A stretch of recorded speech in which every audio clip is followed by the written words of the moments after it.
কেউ যদি জুমার দিন সকালে সকালে গোসল করে, সম্ভবপর ভালো কাপড় পরে, সম্ভবপর গায়ে আতর লাগাই, পায়ে হেঁটে মসজিদে যাই, কাঁধ ডিঙ্গিয়ে সামনে না যাই, নফল সালাত আদায় করে, ইমামের খুতবা শোনে, তাহলে প্রত্যেক পদক্ষেপ সমান।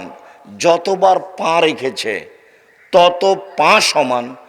1 বছর তাহাজ্জুদ পড়লে জানে কি হয়, 1 বছর নফল সিয়াম রোজা থাকলে জানে কি হয়, তাই হবে। এই কথা মুহাম্মদ সাল্লাল্লাহু আলাইহি সাল্লাম বলেন। কথা যেন ছুটে না যায়। আমি আপনার জন্য এসেছি। পাশে কোনো বাচ্চা ছেলে থাকলে তাকে আটকানোর চেষ্টা করবেন। আবারও বলছি, মহিলা মানুষ আপনি গল্প করবেন না। আজকের বক্তব্যের অনেক অংশই আপনার জন্য। সকালে সকালে গোসল করলো, সম্ভবপর ভালো কাপড় পরলো, গায়ে আতর লাগালো, পায়ে হেঁটে মসজিদে গেল, কারো কাঁধ ডিঙ্গিয়ে সামনে গেল না, মসজিদে ঢুকে। কথাটা বোঝা যায়? মসজিদে ঢুকে মানুষের কাঁধ ডিঙ্গিয়ে সামনে গেল না, পিছনেই ফাঁকা জায়গায় বসলো, ইমামের খুতবা শুনলো। যতবার পা ফেলেছে মসজিদ যেতে ততবার পা সমান। 1 বছর তাহাজ্জুদ আর 1 বছর নফল সিয়াম রোজা থাকলে জানে কি হয়, তাই হবে। এ কথা মুহাম্মদ সাল্লাল্লাহু আলাইহি সাল্লাম বলেন। পরের অংশে আল্লাহ বলেন, কুলু ওয়াশরাবু ওয়ালা তুসরিফু। পৃথিবীর মানুষ, খাও পান করো, বেশি খায় না, বেশি পান করো না। ইন্নাহু লা ইউহিব্বুল মুসরিফিন।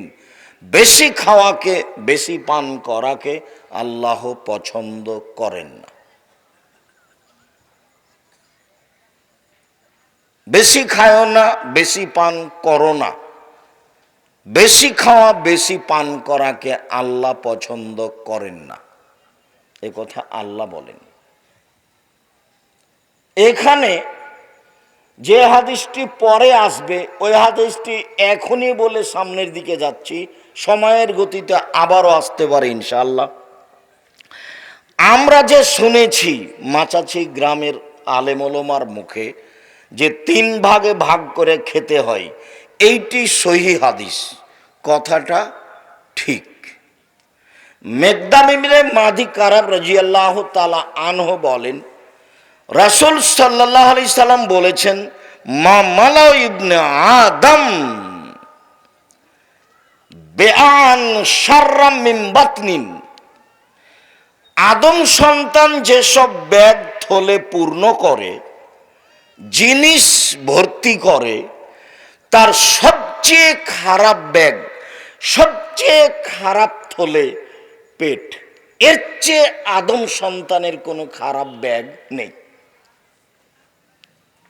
আদম সন্তান যাতে জিনিস রাখে, আদমের ছেলে মেয়ে যাতে জিনিস রাখে, তার সবচেয়ে খারাপ কোনটা? পেট। এবার বলছেন,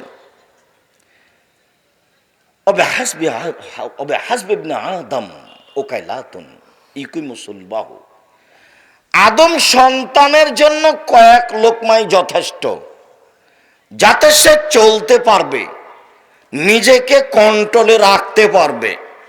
আদম সন্তানের জন্য কয়েক লোকমাই যথেষ্ট, যাতে সে চলতে পারবে, পিঠের দাঁড়িটা ঠিক রাখতে পারবে। ইনকানালা মহালতা, শেষ পর্যন্ত যদি তাকে খাওয়াই লাগে তো ষোলো শুনলে তমেহি, অষোলো শুনলে সারাবেহি, অষোলো শুনলে নাফসেহি। 3 ভাগের 1 ভাগ খাদ্য, 1 ভাগ পানি, 1 ভাগ শ্বাস প্রশ্বাস। খাদ্য বেশি হলে শ্বাস প্রশ্বাসের সমস্যা হবেই, কাউকে বলা লাগবে না। কয়দিন পরে এর অসুস্থতা আসবেই, একে রোগ ব্যাধি ধরবেই। পানি বেশি হলে শ্বাস প্রশ্বাসের অসুবিধা হবেই, বদহজম হবেই, এর ক্ষতি হবেই, কাউকে বলা লাগবে না। শ্বাসের জন্য একটা অংশ রেখে দিতে হবে, তাহলে খাওয়া কম আসতে হবে, পান করা কম আসতে হবে, তাহলে শ্বাস প্রশ্বাস ঠিক থাকবে। এ কথা মুহাম্মদ সাল্লাল্লাহু আলাইহি সাল্লাম বলেন, হাদিস সহিহ। যেখানে যান খুব পর্যাপ্ত পরিমাণে খেয়ে নেবেন, এটা যেন হিসাব না থাকে। এটা হলো আত্মার পূজা করা। যে কথা শুনেছেন এ কথা সহিহ হাদিস দ্বারা প্রমাণিত, কাজেই এ কথা বলে রাখলাম, মনে থাকে যেন। 3 ভাগে খেতে হবে, এ কথাই ঠিক। এটা আল্লাহর নবী বলেছেন, তাতে শ্বাস প্রশ্বাসের সুবিধা থাকবে। উমর ইবনে আবি সালামা বলেন, উমর, উম্মু সালমার ছেলে উমর, আবু সালমার ছেলে উমর। ঘটনা হলো এই যে উম্মু সালমা আবু সালমা তারা দুইজন স্বামী স্ত্রী বাহির থেকে এসে মদিনায় থাকতেন। হঠাৎ একদিন আবু সালমা মারা গেলেন। তো আল্লাহর নবী দেখতে গেলেন, দেখলেন গিয়ে চোখগুলি খোলা আছে। তো তিনি গিয়ে হাত দিয়ে চোখগুলি বন্ধ করলেন আর বললেন, দেখো, যখন আত্মা বের হয় তখন চক্ষু দেখতে থাকে, দেখি কিভাবে আত্মা বের হয়। বের হয়ে যায় আর দেহ অকেজো হয়ে যায়, তখন এই খোলা চক্ষু আর এই দেহ বন্ধ করতে পারে না, এই জন্য চক্ষুটা খোলাই থেকে যায়। যারা পাশে থাকে তারা যেন বন্ধ করে, তাড়াহুড়া করে। কেন? শরীর ঠান্ডা হয়ে গেলে এই চক্ষু বন্ধ করা যাবে না। কথা বোঝা যায়নি মনে হয়। হাদিস বুখারী মুসলিম, রাসূল সাল্লাল্লাহু আলাইহি ওয়াসাল্লাম এভাবেই বলছেন। তো এইটুকু বলতে বাড়িতে সব হইচই করে কেঁদে উঠলো। তখন আল্লাহ রসুল বলছেন, না না না না না, তোমরা যা বলছো ওইসব কথার উপরে ফেরেশতা আমিন বলছেন, এইভাবে কান্নাকাটি করো না। উম্মু সালমা, তুমি আল্লাহর কাছে দোয়া করো, তোমার এইখানে জানো আল্লাহ এর চেয়ে একটা ভালো মানুষ দেয়। তখন উম্মু সালমা বলছেন, বলেন কি আপনি? আবু সালমার চেয়ে ভালো মানুষ কেউ আছে? এইটাই তো আমি জানি না। তো আবু সালমা মারা গেল, সেইখানে আমি তার চেয়ে একটা ভালো স্বামী চাইবো, এটা কেমনে হয়? আবু সালমার চেয়ে তো ভালো মানুষ কেউ আছে আমি জানি না। তা আমি কি করে বলবো যে আবু সালমার স্থানে একটা ভালো মানুষ আমাকে স্বামী হিসাবে দাও? তখন আল্লাহ রসুল বললেন, দোয়া করো তো। কদিন পরে আল্লাহ রসুল বিবাহের প্রস্তাব দিলেন। তখন উম্মু সালমা বলছেন, ওহ রে, আল্লাহর নবী আমাকে বিবাহের প্রস্তাব দিবেন তা তো আর আমি মনে করিনি। যার কারণে আমি বলেছি, আবু সালমার চেয়ে দামি মানুষ আবার কে কে এমন আছে যাকে আমি চাইবো? তো যাক, আল্লাহ রসুল যখন বিবাহের প্রস্তাব দিলেন তখন আমি বললাম, আল্লাহর নবী, বিবেচনার বিষয় এক, আমি হচ্ছি গ্রামের মহিলা, আপনি হচ্ছেন শহরের মানুষ, মিল খাবে তো? দুই, আল্লাহর নবী, আমি হচ্ছি বিধবা মহিলা, আমার স্বামী ছিল, আমি তার সাথে সংসার করেছি, আপনার সাথে সংসার করব, তখন যে কেমন হবে ভাববার বিষয়। আল্লাহর নবী, আমার আগেকার স্বামীর সন্তান আছে, আপনার সংসারে যখন আসব তখন ওই সন্তানও আমার সাথে আসবে, বিবেচনার বিষয়। তো আল্লাহ রাসূল বললেন, উম্মু সালমা, বিবেচনা করেই প্রস্তাব দিয়েছি। ওই ঘরের ছেলে উমর, এই উমরকে সাথে নিয়ে আল্লাহর নবী খেতে বসেছেন। এখন কথা শুরু হলো, ওই ছেলেকে সাথে নিয়ে আল্লাহর নবী খেতে বসেছেন। তো উমর বলছেন যে, তাতি শুইয়া দিফি সাহাফা, খেতে বসলে আমার হাতটা প্লেটের এখানে সেখানে যায়, একবার এখান থেকে নি, একবার এখান থেকে নি, একবার এখান থেকে নি। দৃশ্য দেখে আল্লাহ রাসূল বলেন, এক, শামিল্লাহ, বিসমিল্লাহ বলো, কুলবে এমিনিক, ডান হাতে খাও, কুলবে মেয়ালিক, পাশ থেকে খাও। একসাথে 3টা কথা বললেন। এই 3টা কথা নিয়ে আজকে কিছু হাদিস অনুবাদ হবে, এক খেয়ালে চেয়ে থাকবেন। দোকানপাটে যারা আছেন, দোকানপাটে লেনদেন বন্ধ করে এদিকে খেয়াল করবেন, দয়া করে কোনো কাজ দেখায়েন না। আর এই সময়তে বোকামির পরিচয় দিয়ে আপনিও দোকানে কিছু কিনতে যায়েন না। গ্রাম দেশবাসী মায়েরা খাননি, জিনিসপত্র আছে। আমরা একদিনও হাটের বাজারে যাই না, তবুও তো বেঁচে আছি। আমার জীবনে কোনোদিন আমি চায়ের স্টলে দোকানে বসিনি, বেঁচে আছি তো। কোনো দিন বসিনি। 97 সালে নদাপাড়ায় এসেছি। নদাপাড়ার দোকানদার আমাকে জানে, কিন্তু ও কোনোদিন আমাকে পাশ থেকে দেখেছে কিনা তা আমি জানি না। তো এখন দোকানে বসে সময় কাটাবেন না। এই যে বিসমিল্লাহ বলো, ছেলে মেয়েকে নিয়ে একসাথে খাবেন, জরুরি কথা আছে, ছেলে মেয়েকে বলে দিবেন বিসমিল্লাহ বলো। হুযায়ফা রাদিয়াল্লাহু তাআলা আনহু বলেন, আল্লাহর নবী বলেছেন, ইন্না শায়তান ইস্তাহিল্লুত তাম, নিশ্চয় শয়তান ওই খাদ্য খায় যেই খাদ্যে বিসমিল্লাহ বলা হয় না। আপনার স্ত্রী দায়িত্বশীল হিসাবে যতবার বাচ্চাকে দুধ খাওয়াবে ততবার বিসমিল্লাহ বলবে। যদি বাচ্চাকে দুধ খাওয়ানোর সময় বিসমিল্লাহ না বলে, এই দুধ শয়তান খাবে, নিশ্চিত খাবে, অবধারিত খাবে। আল্লাহর নবী বলেছেন খাবে, অতএব খাবেই খাবে। বিসমিল্লাহ বলে খেতে বসবেন, নইলে এই খাদ্য শয়তান খাবে, কাউকে বলা লাগবে না।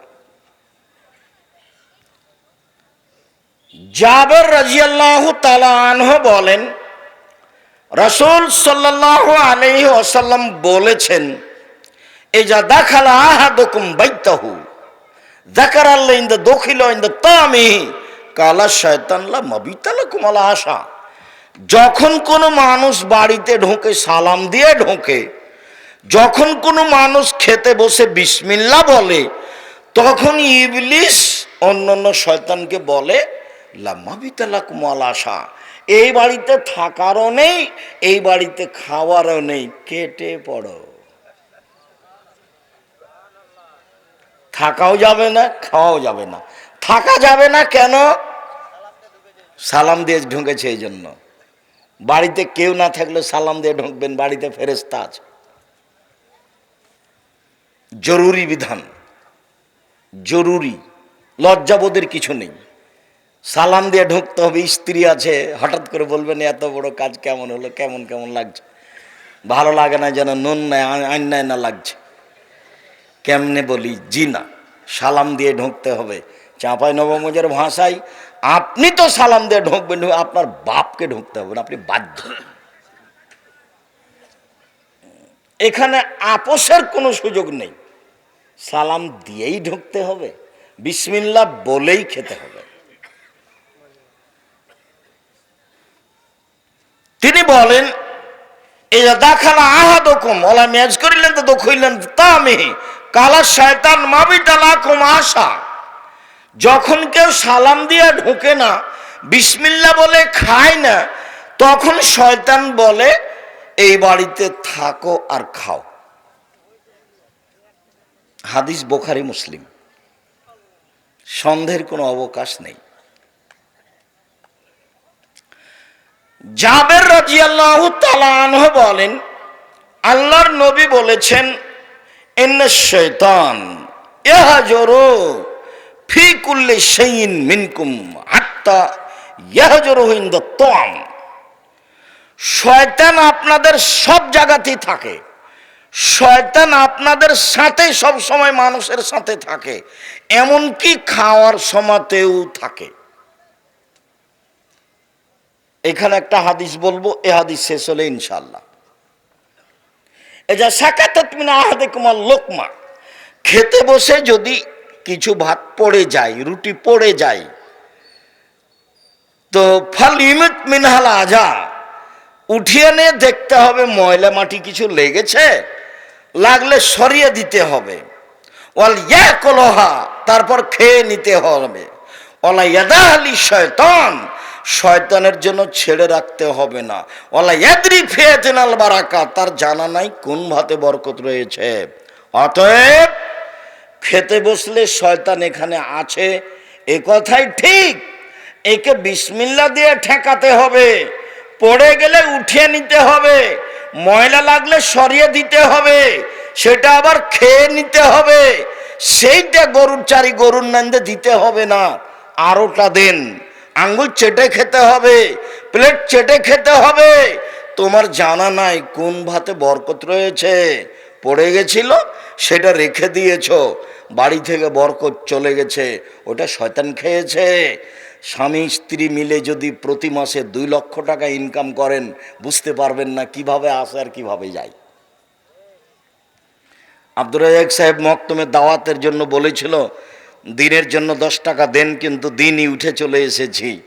তারপরে দেখলাম যে বুঝলাম না টাকা যে কিভাবে আসলো আর কিভাবে গেল বুঝলাম না। এটা আসবে আর যাবে, তখন বুঝতে হবে বরকত নেই। আসে স্বাভাবিকভাবে যায়, তখন বুঝতে হবে বরকত আছে। নিজে ফকিরকে দিলাম, প্রতিষ্ঠানে দিলাম, দেখি কিছু আছে, তখন বুঝতে হবে বরকত আছে। খুব সাবধান। আয় ব্যয় বোকামির পরিচয় দিয়ে করতে হবে না, আর স্ত্রীর সাথে পরামর্শ করেই করতে হবে। স্ত্রী বোকা মানুষ হলেও তাকে বুঝিয়ে নেওয়ার চেষ্টা করতে হবে, দুইজনের সমন্বয়ে সংসার চলবে।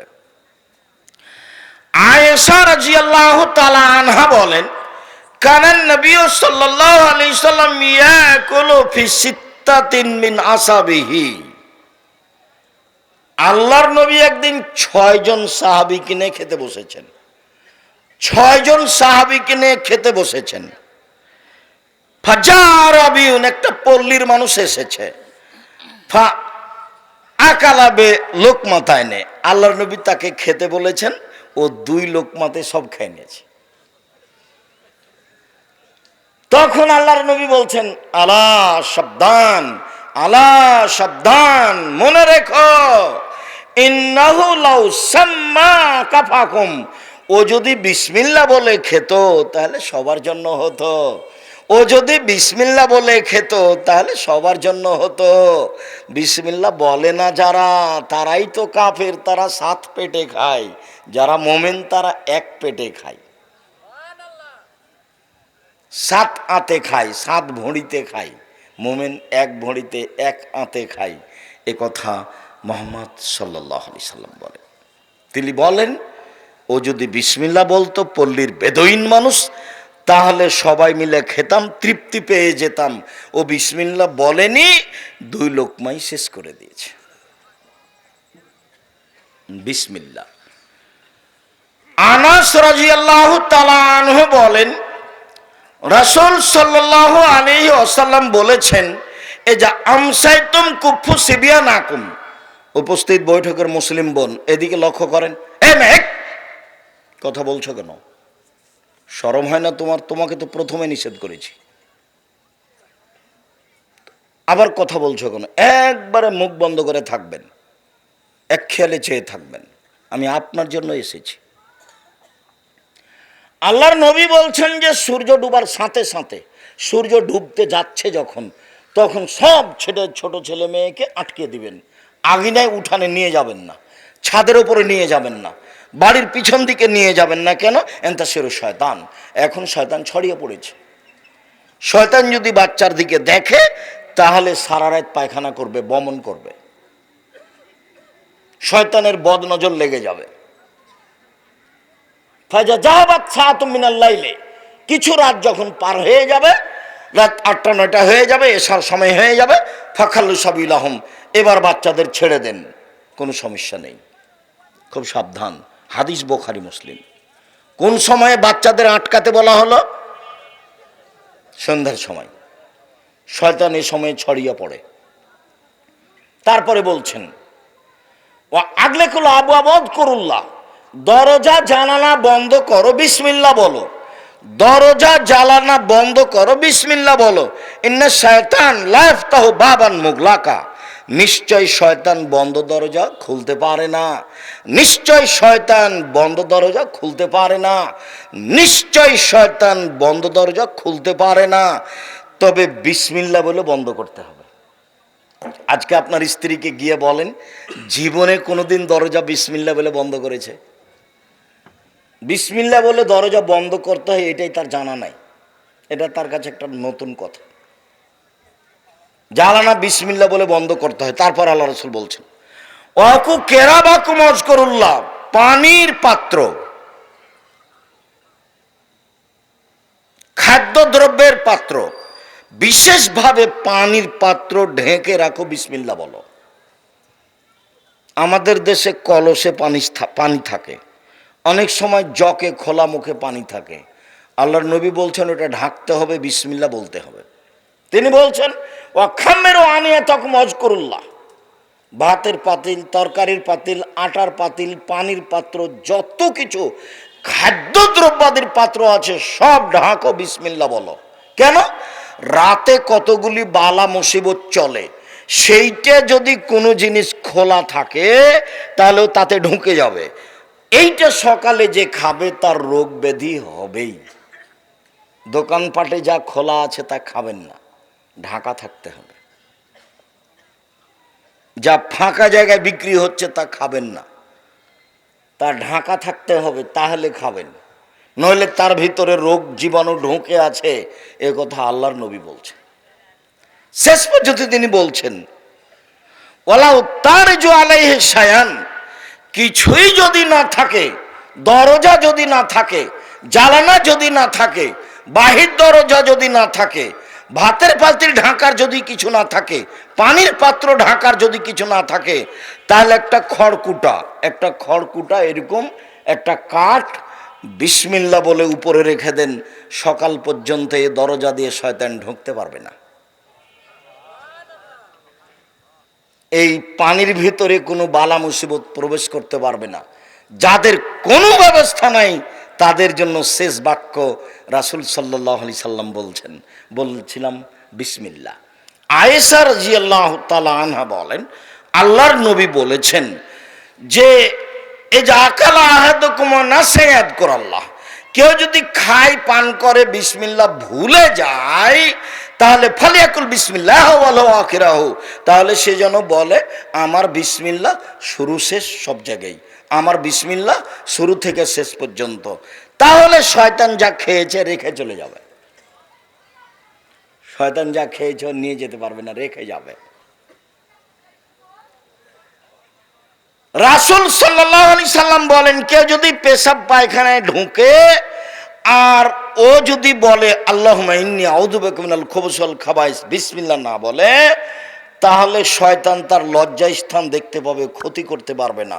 আর যদি বলে বিসমিল্লাহ আল্লাহুম্মা ইন্নী আউযু বিকা মিনাল খুবুসি ওয়াল খাবাইস, তাহলে শয়তান ক্ষতি করা তো বহু দূরের কথা, লজ্জা স্থান দেখতেও পাবে না। বিসমিল্লাহ।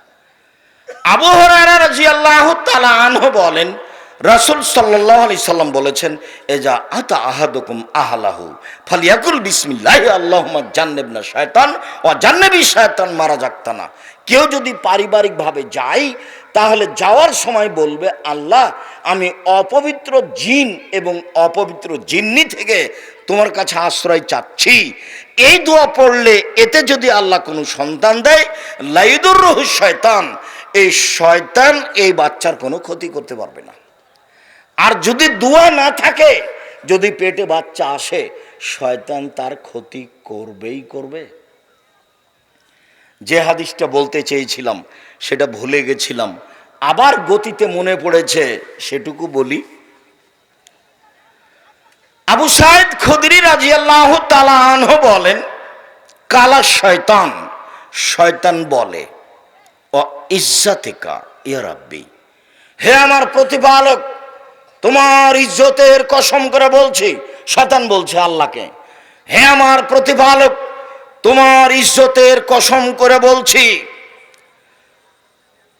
লা আবরাহ উগবি ইবাদাকা মাদামাত আরওয়াহুম ফি আজসাদিহিম, আদমের ছেলেমেয়ের দেহে যতক্ষণ পর্যন্ত শ্বাস থাকবে আমি তাকে ভুল পথে নিয়ে যাবই যাব। আদম সন্তানের দেহে যতক্ষণ পর্যন্ত শ্বাস থাকবে আমি তাকে পাপের পথে নিয়ে যাবই যাব। আমি তাকে ভ্রান্ত পথে নিয়ে যাবই যাব। তখন আল্লাহ বলছেন, কাল আল্লাহ তাআলা, আল্লাহ তাআলা বলেন, ওয়া ইজ্জাতি ওয়া জালালি ওয়া ইরতিফায়ে মাকানি, শয়তান তুমি মনে রেখো, আমার ইজ্জতের কসম, আমার মর্যাদার কসম, আমার উচ্চতার কসম, শয়তান তুমি মনে রেখো, আমার সম্মানের কসম, আমার ইজ্জতের কসম, আমার মর্যাদার কসম, আমার উচ্চতার কসম, আদম সন্তান যতক্ষণ ক্ষমা চাইবে আমি তাকে ক্ষমা করতেই থাকব। শয়তান জিদ করে আছে আপনাকে আর আমাকে নিয়ে। ও আল্লাহর কাছে বলছেন যে তোমার ইজ্জতের কসম। কাকে বলছে? আল্লাহকে বলছে, তোমার ইজ্জতের কসম আমি ওকে ভুল পথে নিয়ে যাবই। শয়তান খুব জিদের উপরে আছে, সাবধান থাকবেন। সম্মানিত দিনী ভাই বোন, আপনাকে আমি আপাতত বিসমিল্লাহর অংশ এই পর্যন্ত বলে দ্বিতীয় অংশে যাচ্ছে, এদিকে খেয়াল করবেন। তিনি বললেন, কুল বিয়ামিনিক, ডান হাতে খাও, বাম হাতে শয়তান খায়। অবশ্যই অবশ্যই কখনো তোমরা বাম হাতে খাবা না, বাম হাতে পান করবা না। গিলাসটা বাম হাতে ধরে ডান হাত নিচে লাগিয়ে পানি পান করবেন না। এইটা মূলত বাম হাতেই হলো, ডান হাতেই গিলাস ধরতে হবে। গিলাসে ভাত লেগে যাক তাতে আসে যায় না, প্রত্যেকের জন্য গিলাস করেন তাতে আসে যায় না। নইলে ভাত বাদ দিয়ে খেজুর খান, কি খাবেন সেটা ভিন্ন কথা, বাম হাতের কোনো সুযোগ নাই, এটা জরুরি। আব্দুর রাজাক সাহেব যদি ডান হাতই না থাকে, ডান হাত না থাকলেও কি আল্লাহ মানুষকে ডান হাতে খেতে বলবেন? এটা কি আর হলো? এটা আল্লাহ বলবেন না। আয়েশা রাদিয়াল্লাহু তাআলা আনহা বলেন, কানাত ইয়াদুন নবী সাল্লাল্লাহু আলাইহি ওয়াসাল্লাম ইমনা লিতামিহি ওয়া তাহুরিহি, আল্লাহর নবীর ডান হাতখানটা ছিল খাওয়া পান করার জন্য, ভালো কাজের জন্য। আল্লাহর নবীর ডান হাতখান ছিল খাওয়া পান করার জন্য এবং ভালো কাজের জন্য। ওয়ায়াদহুল ইসরা, আর রসুলের বাম হাতখান ছিল লে খালায়েহি অলিল কাদারে, পেশাব পায়খানার জন্য আর ময়লা মাটির জন্য। এই বাম হাতখান, বাম হাতখান দিয়ে পায়খানার পরে ছুঁচে। ওই বোকা মানুষ ওই বাম হাতে চা খাচ্ছে। ওইও যদি শিক্ষিত হয় তাহলে মূর্খ মানুষকে বাম হাতে গিলাস ধরে পানি পান করছে, এই যদি শিক্ষিত হয় তাহলে বোকা মানুষকে। আল্লাহ নবী বলছেন বাম হাত আছে এই জন্য। ওরা বলছে আর দাওয়াল্লাহ সদস্য হিসেবে আপনাদের কাছে একবার যদি গিয়েও থাকে আবার যাবে, যতদূর সম্ভব কেউ উঠেও যাবেন না, খালি হাতে ফিরিয়েও দিবেন না। আল ইয়াদুল উলিয়া খায়রুম মিন ইয়াদিস সুফলা, দেওয়া হাত ভালো নেওয়া হাতের চেয়ে, দেওয়া হাত ভালো নেওয়া হাতের চেয়ে। আর একটা কথা মনে রাখবেন, ইবাদতের জগতে সবচেয়ে শক্তিশালী বড় ইবাদত হলো দান। কোনো সময় মনটা সংকীর্ণতার দিকে নিয়ে যাবেন না। যদি বেশি না পারা যায় তাহলে অন্তত আমার নামটা তালিকায় থাক, 10টা টাকা দিলাম।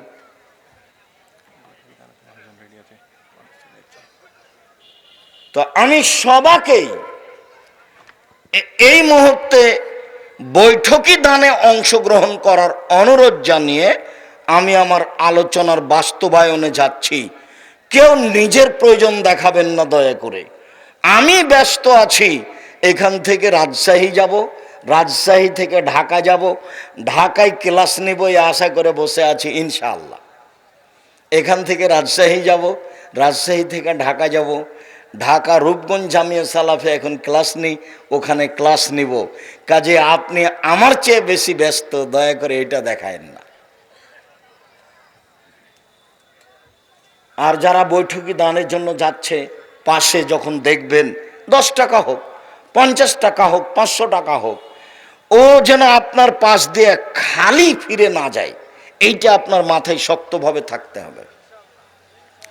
আর বৈঠকি দানে আমিও আপনাদের সাথে অংশগ্রহণ করছি। বৈঠকি দানে যারা স্টেজে আছেন সবাই বৈঠকি দানে অংশগ্রহণ করবেন। স্টেজে যারা আছেন, আমার ডান দিকে বাম দিকে যারা আছেন, সবাই বৈঠকি দানে অংশগ্রহণ করবেন। আর এইটা আপনার এবাদতের জগতে সবচেয়ে শক্তিশালী এবাদত মনে করবেন, আপনি সফলতা অর্জন করবেন ইনশাআল্লাহ। ডান হাত পাশ থেকে খাওয়া। রাসূল সাল্লাল্লাহু আলাইহি সাল্লাম বলেন, কুলুমিন জাওয়ানে বেহা ওয়ালা তাকুলুবিন অস্তেহা ফাইনাল বারাকাতা তানজলি অস্তেহা। পাশ থেকে খাও, মধ্যে থেকে খেও না, কেননা মধ্যে বরকত নাজেল হয়। সম্মানিত দিনী ভাই বোন, ভুলেও কখনো আপনার স্ত্রী যেন ভাতের পাতিলের মাঝামাঝিতে চামচ না ডুবায়। ভুলেও কখনো আপনি গামলার মাঝামাঝিতে চামচ ডুবিয়ে ভাত উঠাবেন না। উঠালে বরকত কমবেই, কাউকে বলা লাগবে না, এমনিতেই বরকত কমে যাবে, কাউকে বলার অপেক্ষা রাখে না।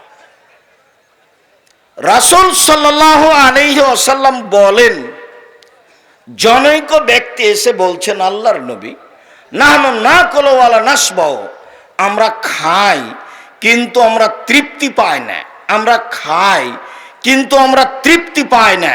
তখন আল্লাহ রাসূল বলছেন, তাসতামিউনা আলা তাআমিকুম ওয়া তাতাফাররাকুন, তোমরা একসাথে খাও না ভিন্ন ভিন্ন অবস্থায় খাও। জি সম্মানিত দিনী ভাই বোন, আজকের বক্তব্যের মধ্যে এই অংশ সবচেয়ে জরুরি। আল্লাহর নবী বলছেন যে তোমরা ভিন্ন ভিন্ন খাও না একসাথে খাও। তখন সাহাবী বলছেন, না তাফাররাকু, আমরা ভিন্ন ভিন্ন খাই। তখন আল্লাহ রাসূল বলছেন, ইসতামিউ আলা তাআমিকুম ওয়াযকুরুল্লাহ ইউবারাক লাকুম ফিহি, একসাথে খাও, বিসমিল্লাহ বলো, বরকত হবে। একসাথে খাওয়া মানে ছেলে মেয়ে বৌমা আহাল পরিবার সবাই একসাথে খেতে বসবেন। সম্ভব না হলে বাড়ির পুরুষগুলো একসাথে খেতে বসবেন।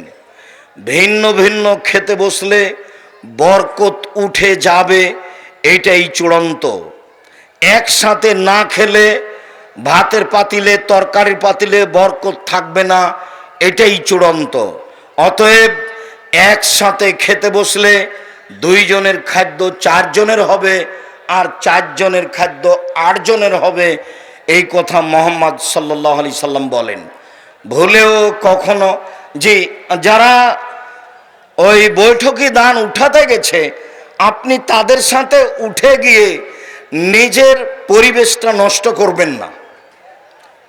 আমি এখনো কথা শেষ করিনি, আমি এক পর্যায়ে আছি। আজকের আলোচনার যেগুলো আরো গুরুত্বপূর্ণ অংশ, সেগুলো এখনো সামনে কয়েকটা হাদিস আছে। সম্মানিত দিনী ভাই বোন, রাসূল সাল্লাল্লাহু আলাইহি ওয়াসাল্লাম বলেন, একসাথে বসে খাও তাহলে বরকত হবে, ভিন্ন ভিন্ন সময়ে খায়ও না, নইলে বরকত উঠে যাবে। আবু হুরায়রা রাদিয়াল্লাহু তাআলা আনহু বলেন, মা বা রাসূলুল্লাহ সাল্লাল্লাহু আলাইহি সাল্লাম তামান কাত্ত ইনিস্তাহু আকালাহু ওয়া ইন কারাহু তারাকাহু, আল্লাহর নবী খেতে বসে কোনোদিন খাদ্যের নিন্দা করেননি। বলেননি তরকারিতে লবণ বেশি হয়েছে, বলেননি ভাত জ্বলে গেছে। খেতে বসে খাদ্যের নিন্দা করা হবে না, ভালো লাগলে খেতে হবে, নইলে ছেড়ে দিতে হবে। পরে স্ত্রীর সাথে পরামর্শ করতে হবে, খাওয়ার সময় নয়। আনাস রাদিয়াল্লাহু তাআলা আনহু বলেন, মা কালান নবী সাল্লাল্লাহু আলাইহি সাল্লাম আলা খেওয়ানিন ওয়ালা খুবজালাহু মুরাক্কাক ওয়ালা অকালাহু মুরাক্কাক, আল্লাহর নবী কখনো চেয়ার টেবিলে বসে খাননি। আল্লাহর নবীর জন্য কখনো অনেকগুলি বাটিতে সারিবদ্ধ করে তরকারি খাদ্য সাজানো হয়নি। আল্লাহর নবী কখনো চিকন আটার রুটি খাননি। কিলালে কাতাদা, কাতাদা রাদিয়াল্লাহু তাআলা আনহুকে বলা হলো, আলা ইশাইনে একল, আল্লাহর নবী কিসের উপরে খেতেন? তিনি বললেন, আলা সফর, দস্তরখানে বসে খেতেন, জরুরি। যদি বিছানে বসে খান, দস্তরখান বিছাবেন। যদি মেঝেতে বসে খান, মাদুর বিছাবেন। আগে আপনার বাপ মা দাদা দাদি যেভাবে খেতেন সেভাবেই খেতে হবে, এটাই সুন্নাত। চেয়ার টেবিলে আল্লাহর নবী কোনোদিন বসে খাননি। চেয়ার টেবিলে খাওয়া আমরা হারাম না বললেও পছন্দ নয়, এ কথাই বলছি। সম্ভবপর চেয়ার টেবিলে বসে খাওয়া এড়িয়ে চলবেন। সম্ভবপর বসে খাওয়ার চেষ্টা করবেন। সম্ভবপর তরকারির আইটেম কম করার চেষ্টা করবেন। সম্ভবপর কম খাওয়ার চেষ্টা করবেন। সম্মানিত দিনী ভাই বোন, মেদাবিমে মাদি কারাব রাদিয়াল্লাহু তাআলা আনহু বলেন, রাসূল সাল্লাল্লাহু আলাইহি সাল্লাম বলেছেন, কিলু তামাকুম ইয়াবারাক লাকুম ফিহি, খাদ্য মেপে রান্না করে বরকত দেওয়া হবে। আমাদের দেশের মা চাচিরা বোনেরা যখন রান্না করে তখন এক মুষ্টি চাউল তুলে নেয়, চাউলটা মেপে রান্না করে। কিন্তু যখন রুটি বানায় তখন আটা মেপে নেয় না, হাত পরিমাণে উঠিয়ে নেই, মনে করে 4টে রুটি হবে, আমাদের হয়ে যাবে। জি না, আটাও মেপে নিতে হবে, চাউলও মেপে নিতে হবে। মেপে নিয়ে রান্না করতে হবে, তাতে বরকত হবে। এই কথা মুহাম্মদ সাল্লাল্লাহু আলাইহি সাল্লাম বলেন, হাদিস বুখারী মুসলিম। মেপে রান্না করতে হবে।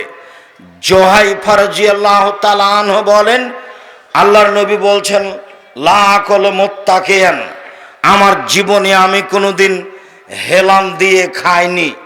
খাওয়ার নিয়ম, আমার জীবনে আমি কোনোদিন হেলান দিয়ে খাইনি। হেলান দিয়ে খাওয়া কাকে বলে? পিঠটা পিছনের দিকে লাগিয়ে খাওয়ার নাম হেলান দিয়ে খাওয়া। বাম হাত মাটিতে লাগিয়ে খাওয়ার নাম হেলান দিয়ে খাওয়া। ডান হাত মাটিতে লাগিয়ে খাওয়ার নাম হেলান দিয়ে খাওয়া। মোল্লা আলী কারি হানাফি ব্যারিস্টার মেসকাতের ব্যাখ্যায় লিখেন যে 4 জানু হয়ে বসে খাওয়া হচ্ছে হেলান দিয়ে খাওয়া।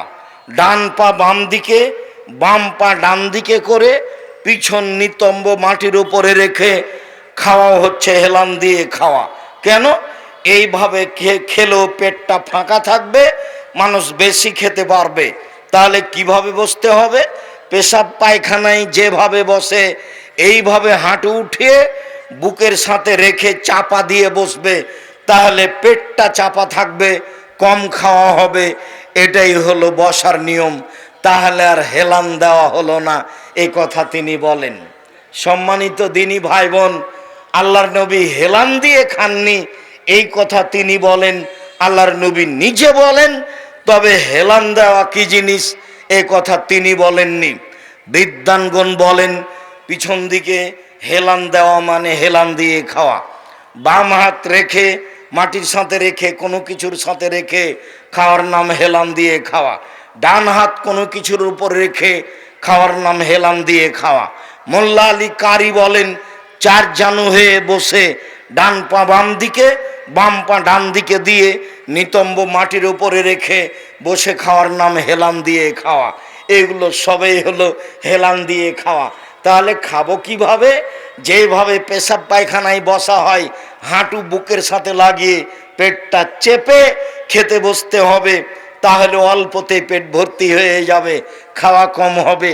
জীবনে কিছু করতে হলে, বাঁচতে হলে, বেশি কিছু করতে হলে কম খাও, কম কথা বলো, কম ঘুমাও। কম খাও, কম কথা বলো, কম ঘুমাও। কম খায় যে কাজ করবে সে, কম কথা বলে যে কাজ করবে সে, কম ঘুমায় যে কাজ করবে সে। জীবনে কিছু করতে হলে কম ঘুমাতে হবে, কম খেতে হবে, কম কথা বলতে হবে, তাহলে তা সহজ হবে।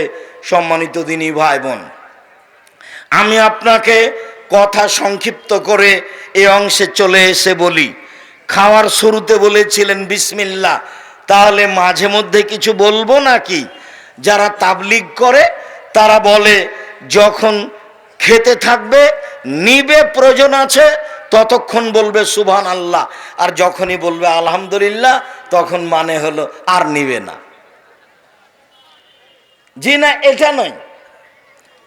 আবু হুরায়রা রাদিয়াল্লাহু তাআলা আনহু বলেন, আল্লাহর নবী বলেছেন, ইন্নাল্লাহা লা ইয়ারজা আলাল আবদে ইয়াকুলুল আকলাতা ফায়াহমাদাহু আলাইহা, নিশ্চয় ওই পুরুষ নারী দাস দাসী খায়, খাওয়ার মাঝে মাঝে আলহামদুলিল্লাহ বলে, আল্লাহ তার উপরে সন্তুষ্ট হন। ওয়া ইয়াশরাবু শারবা ফায়াহমাদা আলাইহা, পানি পান করে মাঝে আলহামদুলিল্লাহ বলে, তার উপরে আল্লাহ সন্তুষ্ট হন। তাহলে পানি 3 শ্বাসে পান করতে হয় বা 2 শ্বাসে পান করতে হয়, একটানা পান করবেন না। দাঁড়িয়ে পান করা নিষেধ, দাঁড়িয়ে খাওয়া নিষেধ। তবে জমজমের পানি বসে খাবেন, দাঁড়িয়ে খাবেন। আল্লাহর নবী জমজমের পানি দাঁড়িয়ে খেয়েছেন। ইবনে আব্বাস বলেন, ফাতাইতু ইলান নবী সাল্লাল্লাহু আলাইহি সাল্লাম বিদালবিন ফাশারাবা মা জামজাম ওয়া কায়েম, আল্লাহর নবীর কাছে বালতিতে করে জমজমের পানি নিয়ে আসলাম, তিনি পানি পান করলেন দাঁড়িয়ে। আল্লাহর নবী বলছেন, খায়রু মাইন আল ওয়াজিলার যে মাও জমজম, মাটির ওপরে যেটা সবচেয়ে দামি পানি সেটা হচ্ছে জমজমের পানি। আল্লাহর নবী বলেন, মাও জমজম লিমা শরবালাহু, জমজমের পানি যে উদ্দেশ্যেই খাবে সেটাই পূর্ণ হবে। আবু জার গেফারি রাদিয়াল্লাহু তাআলা আনহু বলেন, আমি একটানা 19 দিন জমজমের পানি খেয়ে থাকলাম, কোনো খাদ্য খায়নি, তাতে সাওকানাত বাতনি, আমার পেটটা মোটা হয়ে যায়, চামড়া জড়ো জড়ো হয়ে যায়। তমতামিন ও সাকম ও শেফা ও সাকমিন, আল্লাহর নবী বলছেন জমজমের পানি খাদ্যের খাদ্য, জমজমের পানি রোগের আরোগ্য। জমজমের পানি একটা খাদ্য, জমজমের পানি হচ্ছে ঔষধ। আল্লাহর নবী জমজমের পানি দাঁড়িয়ে পান করলেন, সাথে সাথে বললেন, আল্লাহর নবী নিষেধ করেছেন পাত্র উল্টিয়ে খেতে। ছোট যেগুলো পানির বোতল সেইগুলো উল্টিয়ে খেতে পারেন, যে বোতলের পানি একবারে খেতে পারবেন না, কয়েক শ্বাসে খেতে পারবেন না, এই বোতল খুলে এইভাবে উল্টিয়ে খাওয়া নিষেধ। পাত্র উল্টিয়ে খাওয়া নিষেধ, দাঁড়িয়ে খাওয়া পান করা নিষেধ। দাঁড়িয়ে খেলে পান করলে বমন করে দিতে হবে, এই কথা এসেছে।